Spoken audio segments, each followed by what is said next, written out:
ನಾನು ಡಾಕ್ಟರ್ ಸತ್ತೂರ್ ಅವರ ಹತ್ರ ಹೋಗ್ತೀನಿ. ಸತ್ತೂರ್ ಸರ್, ಈಗ ನಾನ್ ವೆಜ್ ಹಾಲು ಅನ್ನುವಂಥ ಕಾನ್ಸೆಪ್ಟ್ ಕೇಳಿದ ತಕ್ಷಣ ನಮ್ಮ ವ್ಯೂವರ್ಸ್ಗೆ ಒಂದು ರೀತಿ ಆಶ್ಚರ್ಯ ಮನೆ ಮಾಡುತ್ತೆ. ಏನಿದು ನಾನ್ ವೆಜ್ ಹಾಲು? ನಮ್ಮಲ್ಲಿ ಯಾವ ರೀತಿಯ ಪರಿಕಲ್ಪನೆ ಇದೆ? ಹಾಲು ಅಂತಂದ್ರೇ ಶುದ್ಧ, ಗೋಮಾತೆಯಿಂದ ಬರುವಂತಹ ಕ್ಷೀರ, ಇದು ದೇವರಿಗೆ ಪ್ರಿಯವಾದಂಥದ್ದು. ನಾವು ಕ್ಷೀರಾಭಿಷೇಕಕ್ಕಾಗಿ ಬಳಸ್ತೀವಿ, ನೈವೇದ್ಯಕ್ಕಾಗಿ ಬಳಸ್ತೀವಿ. ನಮ್ಮ ಆರೋಗ್ಯ ಸದೃಢವಾಗಿರಬೇಕು ಅಂತಂದರೆ ಹಾಲನ್ನು ಸೇವಿಸ್ತೀವಿ, ಇತ್ಯಾದಿ ಇತ್ಯಾದಿ ವಿಚಾರಗಳ ಪರಿಕಲ್ಪನೆ ಇದೆ. ಅಂಥ ಹಾಲಲ್ಲೂ ಕೂಡ ಈಗ ನಾನ್ ವೆಜ್ ಮಿಕ್ಸ್ ಆಗ್ತಾ ಇದೆ. ಆ ಹಸು ನಾನ್ ವೆಜ್ ತಿಂದು ನಮಗೆ ಹಾಲನ್ನು ಕೊಡುತ್ತೆ. ಇವೆಲ್ಲ ಕೇಳೋಕ್ಕೆ ವಿಚಿತ್ರ ಆಗಿದೆ, ನಿಮ್ಮ ಜೊತೆ ಮಾತಾಡೋಕ್ಕೂ ವಿಚಿತ್ರ ಅನಿಸ್ತಾ ಇದೆ.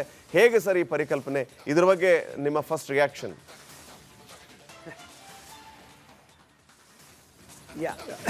ಶ್ರೀಪಾದ್, ಇದನ್ನು 2-3 ವಿಭಾಗದಲ್ಲಿ ಮಾಡೋಣ. ವಿಜ್ಞಾನ, ಸಾಮಾಜಿಕ, ಧಾರ್ಮಿಕ.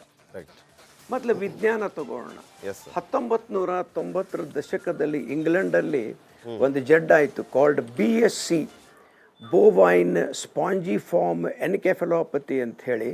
ಎಲ್ಲ ಪ್ರಾಣಿಗಳಲ್ಲಿ ಅಂದರೆ ಹಾಲು ಕೊಡ್ತಕ್ಕಂಥ ಹಸುಗಳಲ್ಲಿ ಈ ದೊಡ್ಡ ಜಡ್ಡ ಆಗ್ತಿದ್ದು 1990 ದಶಕದ ಇಂಗ್ಲೆಂಡಲ್ಲಿ. ಆದರೆ ಮುಂದೆ WHO ಏನು ಹೇಳಿತು, ಇದು ಹಾಲಿನಿಂದ ಪ್ರಸಾರ ಆಗತಕ್ಕಂತಹ ಬೇನೆ ಅಲ್ಲ. ಮುಂದೆ ಅದು ಬೇನೇನು ಹೋಯಿತು, ಅದರ ಬಗ್ಗೆ ಡಿಸ್ಕಷನ್ನು ಹೋಯಿತು. ಇದು ವೈಜ್ಞಾನಿಕ ನಂಬರ್ 1. ನಂಬರ್ 2, ಭಾರತದಲ್ಲಿ ಧಾರ್ಮಿಕ ಮತ್ತು ಭಾವನಾತ್ಮಕ ಹಿನ್ನೆಲೆ ಇಷ್ಟು ಸ್ಟ್ರಾಂಗ್ ಇದೆಯಲ್ಲ, ಇದು ವೇದಕಾಲ ಪುರಾಣದಿಂದ ಬಂದದ್ದು ನಮ್ಮದು. ಈಗ ನೀವು ಹೇಳಿದ ಹಾಗೆ ಒಂದು ಗೋಮಾತೆ ಅಂತಕ್ಕಂಥದ್ದು. ಆದರೆ ವೈಜ್ಞಾನಿಕವಾಗಿ ಅಲ್ಲಿ ಏನು ಕೊಡ್ತಾರೆ ಹಸುಗಳಿಗೆ ಅಂದರೆ, ಇದು ಕುದುರೆ, ಕತ್ತೆ, ನಾಯಿ, ಚಿಕನ್, ಇದರ ಎಲ್ಲರ ಮಾಂಸವನ್ನು, ರಕ್ತವನ್ನು, ಎಲುಬಿನಿಂದ ತೆಗೆದಂತಹ ಎಕ್ಸ್ಟ್ರಾಕ್ಟನ್ನು ಅಮೇರಿಕಾದಲ್ಲಿ ಕೊಡ್ತಾರೆ. ಇನ್ನು ನಮಗೆ ಅದಕ್ಕೆ ಡಿಫರೆನ್ಸ್ ಏನು? ಅದರಿಂದ ತಯಾರಾಗ್ತಕ್ಕಂಥ ಹಾಲಲ್ಲಿ ಒಂದೇ ಒಂದು ಪಾಸಿಬಿಲಿಟಿ ಅಂದರೆ ಕಾಂಟ್ಯಾಮಿನೆಂಟ್ಸ್ ಅಂತೇವೆ ನಾವು, ಹೆವಿ ಮೆಟಲ್ ಕಾಂಟ್ಯಾಮಿನೆಂಟ್ಸ್. ಅದಕ್ಕೆ ಪ್ರಾಣಿಗೆ ಕೊಟ್ಟಂಥ, ಹಸುಗಳಿಗೆ ಕೊಟ್ಟಂಥ ಆ್ಯಂಟಿಬಯೋಟಿಕ್ಸ್ ರಕ್ತದಲ್ಲಿ ಬರುತ್ತಾ, ಆ ಕಾಂಟ್ಯಾಮಿನೇಷನ್ ಬಿಟ್ಟರೆ ಸೈಂಟಿಫಿಕಲಿ ಆ ಹಾಲೇನದೆ ಅದಕ್ಕೇನು ನೀವು ಮಾಂಸಾಹಾರಿ ಹಾಲು ಅಂತೀರಿ, ಬಹಳ ವಿಶೇಷವಾದಂತಹ ಫರಕಿಲ್ಲ. ಇದು ಭಾಳ ಇಂಪಾರ್ಟೆಂಟ್ ನಾವು ರಿಯಲೈಸ್ ಮಾಡೋದು. ಆದರೆ ಭಾರತ ನಿಂತಿರೋದೇ, ಅಕಾರ್ಡಿಂಗ್ ಟು SBI, ನಮ್ಮ ಭಾರತದಲ್ಲಿ ಡೇರಿ ಉತ್ಪನ್ನ 1,03,000 ಕೋಟಿ ನಮ್ಮಲ್ಲಿ ಅದು ಡೇರಿ ಬಿಸ್ನೆಸ್ಸೇ ಇದೆ. ಆ ರೈತರಿಗೆ, ಆ ಹಾಲು ಮ್ಯಾನುಫ್ಯಾಕ್ಚರ್ ಮಾಡತಕ್ಕಂತಹ ಒಂದು ಇಂಡಸ್ಟ್ರಿಗೆ ದೊಡ್ಡ ಆಘಾತ ಆಗತ್ತೆ. ಅಮೇರಿಕಾದಂಗೆ ಆರ್ಡರ್ಲಿ ಸಿಸ್ಟಮ್ ಇಂಡಿಯಾದಲ್ಲಿ ಇಲ್ಲ. ಅದು ನಂಬರ್ 1. ನಂಬರ್ 2, 70%ಕ್ಕಿಂತ ಹೆಚ್ಚು ವೆಜಿಟೇರಿಯನ್ ಇದ್ದಾರೆ. ಹಿಂದೂಸ್, ಜೈನ್ಸ್, ಮೆನಿ ಶೇಕ್ಸ್, ಭಾಳ ಜನ, ಇನ್ನಿತರ ಜನರು ಕೂಡ. ಹಾಲಂದು ಕೂಡಲೇ ಈವನ್ ನಾನ್ ವೆಜ್ ತಿನ್ನೋರು ಕೂಡ ಈ ಹಾಲು ನಾನ್ ವೆಜ್ ಸುರತ್ಲೆ ಬಂದೈತೆ ಅಂದರೆ ಬೇಡ ಅಂತಾರೆ. ಸೊ ಆ ಒಂದು ಭಾವನೆ, milk means vegetarian, milk means good for health.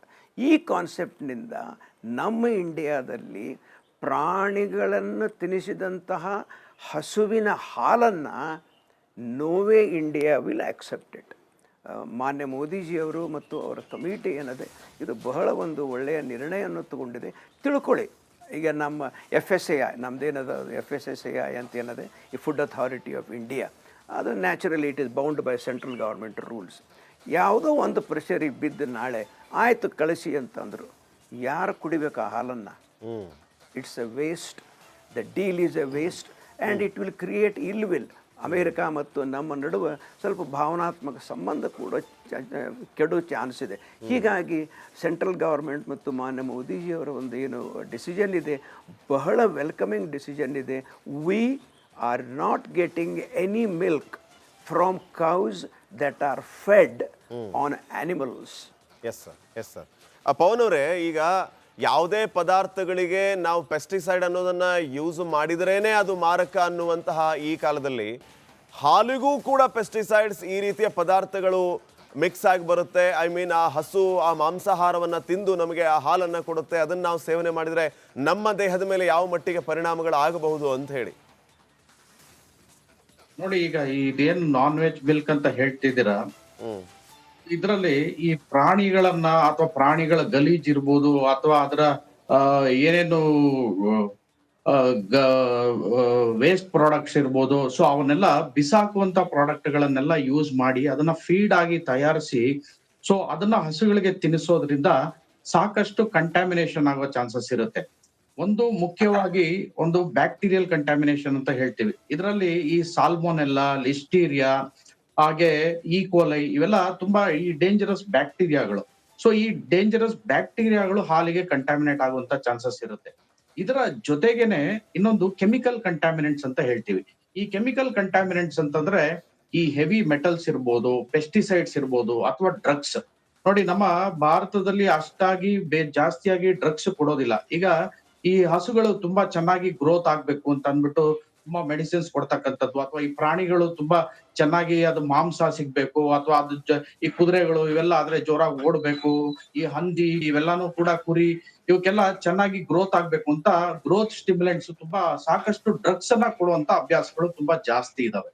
So ಇವೆಲ್ಲಾ ಡ್ರಗ್ಸ್ ಏನಂತಂದ್ರೆ ಇದನ್ನ ಹಸುಗಳು ಸೇವಿಸಿದಾಗ ಸೊ ಈ ಕೆಮಿಕಲ್ ಕಂಟ್ಯಾಮಿನೆಂಟ್ಸ್ ಹಾಲಲ್ಲಿ ಬರುವಂತ ಚಾನ್ಸಸ್ ಇರುತ್ತೆ. ನೋಡಿ, ಈ ಗಲೀಜು ಅಥವಾ ಈ ನಾನ್ ವೆಜ್ ತಿಂತಕ್ಕಂತ ಹಸುಗಳು ಹಾಲಲ್ಲಿ ಅದು ಬರೋದಿಲ್ಲ. ಅದಕ್ಕೂ ನಾನ್ ವೆಜ್ಗೂ ಸಂಬಂಧ ಇಲ್ಲ. ಅದೇನಿದ್ರು ಒಂದು ಭಾವನಾತ್ಮಕ ಸಂಬಂಧ ಅಷ್ಟೇ. ನಮ್ಗೆ ರಿಯಲ್ ಆಗಿ ಟೆಕ್ನಿಕಲ್ ಆಗಿ ಅದೇನು ಬರೋದಿಲ್ಲ. ಆದ್ರೆ ಈ ಕೆಮಿಕಲ್ಸ್ ಏನಿದಾವೆ, ಪೆಸ್ಟಿಸೈಡ್ಸ್ ಏನಿದಾವೆ, ಡ್ರಗ್ಸ್ ಏನಿದಾವೆ, ಇವು ಹಾಲಲ್ಲಿ ಬರುತ್ತೆ. ಸೊ ಇದು ನಾವು ಹುಷಾರಾಗಿರ್ಬೇಕು. ಯಾಕೆಂತಂದ್ರೆ ಇದು ಹಾಲು ಕಂಟ್ಯಾಮಿನೇಟ್ ಆದಾಗ, ಈಗ ಬ್ಯಾಕ್ಟೀರಿಯಾದಿಂದ ಕಂಟ್ಯಾಮಿನೇಟ್ ಆದಾಗ ಅಂತ ಹಾಲನ್ನ ನಾವು ಕುಡಿದಾಗ ಯೂಶಲಿ ಮಕ್ಕಳು ಜಾಸ್ತಿ ಹಾಲನ್ನ ಸೇವಿಸ್ತಾರೆ, ಹಾಗೂ ವೃದ್ಧರು ಜಾಸ್ತಿ ಹಾಲನ್ನ ಸೇವಿಸ್ತಾರೆ. ಸೊ ಇಂಥವರಲ್ಲಿ ಏನಾಗುತ್ತೆ, ಇನ್ಫೆಕ್ಷನ್ಸ್ ಆಗುವಂತ ಚಾನ್ಸಸ್ ಇರುತ್ತೆ. ಈಗ ಕರಳು ಇನ್ಫೆಕ್ಷನ್ ಆಗೋದು, ಹೊಟ್ಟೆ ನೋವಾಗ್ತಕ್ಕಂಥದ್ದು, ಹೊಟ್ಟೆ ಹಿಂಡ್ತಕ್ಕಂಥದ್ದು, ಹೊಟ್ಟೆ ಉಬ್ರ ಬರ್ತಕ್ಕಂಥದ್ದು, ಲೂಸ್ ಮೋಷನ್ಸ್ ಆಗ್ತಕ್ಕಂಥದ್ದು, ಈ ಟೈಫಾಯ್ಡ್, ಸೊ ಇವೆಲ್ಲದಕ್ಕೂ ಕಾರಣ ಆಗುತ್ತೆ. ಇನ್ನೊಂದು ಈ ಕೆಮಿಕಲ್ ಕಂಟ್ಯಾಮಿನೆಂಟ್ಸ್ ಏನ್ ನಾವ್ ಹೇಳಿದ್ವಿ, ಹೆವಿ ಮೆಟಲ್ಸ್ ಇವೆಲ್ಲಾನು ಲಾಂಗ್ ರನ್ ಅಲ್ಲಿ ನಮ್ಮ ಈ ರಕ್ತ ಕಣಗಳನ್ನ ಸಪ್ರೆಸ್ ಮಾಡುವಂತ ಗುಣಗಳನ್ನ ಹೊಂದಿರ್ತವೆ. ಲಾಂಗ್ ರನ್ ಅಲ್ಲಿ ಗ್ರೋತ್ ಡಿಫಿಷಿಯನ್ಸಿ ಆಗುವಂತ ಚಾನ್ಸಸ್ ಇರುತ್ತೆ. ಯಾಕಂದ್ರೆ ಹೆವಿ ಮೆಟಲ್ಸ್ ಎಲ್ಲ ತುಂಬಾ ಹೆಚ್ಚಿಗೆ ಸೇವಿಸಿದಾಗ, ಎಸ್ಪೆಷಲಿ ಮಕ್ಕಳು ಸೇವಿಸಿದಾಗ ಅವರ ಏನು ಗ್ರೋತ್ ಇದಿರುತ್ತೆ ಅದು ಕೂಡ ಕುಂಠಿತ ಆಗುವಂತ ಚಾನ್ಸಸ್ ಇರುತ್ತೆ.